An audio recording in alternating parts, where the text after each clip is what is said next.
Hey, what's up, everybody? In this crash course tutorial for Cyborg by Free League Publishing and Stockholm Cartel, I'm gonna go over glitches. Cybernation Uncensored.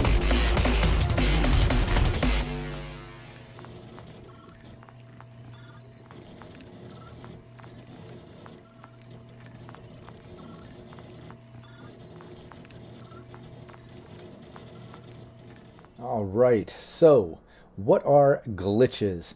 Basically, it's a way to change some bad luck or bad dice rolls, I should say, and kind of alter the outcome of certain situations. Let's read what it has here from the book because I love what they do here. It's how I explain it in the review and the style and setting of how they don't just give you rules and ideas and information, but they stylize that with crazy art and even in fonts and the way that they lay it out as you see here. It says, you don't know why, but sometimes the constant bad luck seems to glitch. And you see how they do like the switch glitch thing there? I love that. I just love the style over substance aspect of this game and how they just portray it, even down to the rule book itself. So, yeah, just shout out to Stockholm Cartel and Free League Publishing for this.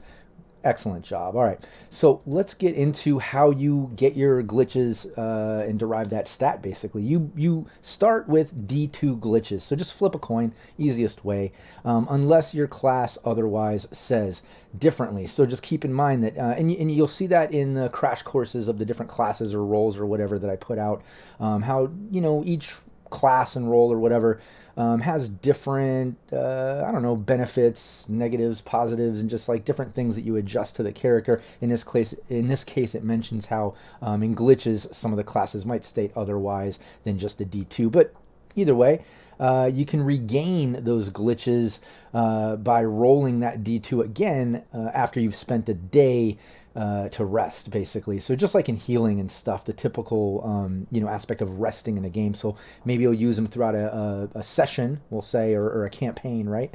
And once you get through like a combat or a moment or some of that, and you actually have some time to get some sleep or rest or whatever, you can re-roll that D2 and re-flourish that stat to use again. And again, keep in mind different classes might be different than just a D2, so make sure you check out those details.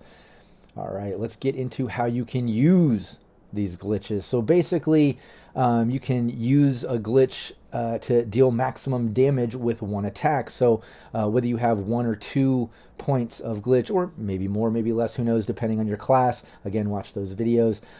You can use those to deal maximum damage. So whatever weapon you have, instead of rolling that D10, D6, D4, D2, whatever it is, you just maximize that damage in that one attack, which can be pretty brutal, as you know, because in Cyborg, you're not walking around with 40, 50 hit points, it's easy to get hurt and die. So dealing maximum damage and using that tactfully as a player can be really, really brutal. It can be really tactful, I'll say, if used properly. But again, you can use, let's go on and check out, other ways you can use that glitch. You can use it to re-roll a dice roll, yours or someone else's. And I gotta say, I love the fact that you can use it to re-roll someone else's. I'd love to see how that's role played out, just like an assist. If you're familiar with like Cyberpunk Red, you can assist someone. I like to have players make sense of it in the role play, right? And in this case, just the same. If you're going to use your glitch to kind of help another player reroll, or even yourself, I'd love to see how that's role played out. Like I don't know, maybe an example. This player messed up on a lock pick or something, right? Like getting a door, and maybe you use your glitch so they can re-roll, in which case, I'm stabilizing the door or the lock, or, helping calm the situation so they can focus a little better. Or maybe they missed that shot. Let me use a glitch so they can re-roll it. I wiped the sweat from their brow. It was running into their eyes, kind of causing them to be a little off aim, So I'd love to hear the different ways that you role play out that re-roll.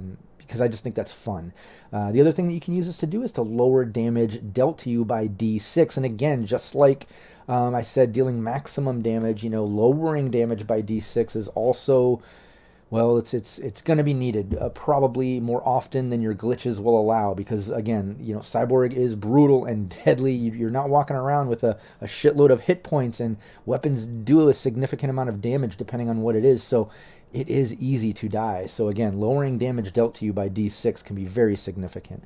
Neutralizing a crit or a fumble. Man, I can see that being extremely helpful, knowing what crits and fumbles can do. And again, check out that crash course tutorial where I go over crits and fumbles. The other thing that this can do is give a -4 DR to one test. And you got to do that before rolling. What is that? That's basically check out the core mechanics testing abilities crash course I put out. Anytime you're trying to succeed in a task, you're basically doing a test. You're making your roll with your stat modifier and a D20 and seeing if you succeed against the DR set by the game master. Well, in this case, you can use a glitch to lower that DR by 4. Now you do need to claim that before rolling. One little homebrew that I would like to implement here and suggest maybe you'll use it is, you can do that after the roll as well for double the cost. So people that have 2 glitches or more, depending on class, right, they can use both of them for 1 glitch action. So that's my kind of homebrew. I do that in Cyberpunk Red. It was actually part of the R. Talsorian Games downloadable content, but I think it's, I use it with luck and stuff in that game and in other games too as well. I use it in different mechanics like of Shadows of Estrin and some other ones. I'd like to implement that similar homebrew here in saying that, yeah, -4 DR to 1 test before rolling or after rolling at double the cost of glitch. So there you go. That's basically how you use glitches, what glitches are, how you derive that stat, all that good stuff. Make sure you check out the other Crash Course tutorials so some of these things make better sense, because let's face it, all these rules are kind of segmented into the bigger picture of what Cyborg is as a game and how to play it. So it's important to make sure you watch all the Crash Course tutorials, and then also make sure you buy the actual rule book. Go pick up the Cyborg rule book and make sure you don't miss anything, because these Crash Course tutorials, I generalize these rules and I kind of give you, the most of it or the core of it. But you'll see when you go through the book yourself, there's little intricacies and little additions and things, that you might add to some of these rules, or little optional rules and things like that. So I do suggest getting the book, getting the details. Don't solely rely on Crash Course tutorials online. As well as, you might read it and interpret things a little different, and it might spark a homebrew idea for yourself. So, again, pick up the book, make sure you check it out yourself. Otherwise, make sure you also watch all the Crash Course tutorials I put out to better understand those rules and implement them. And if they're helpful, please give me a like, a share, leave a comment, and I'd really appreciate that. I'll see you in the next video. Take care, everybody.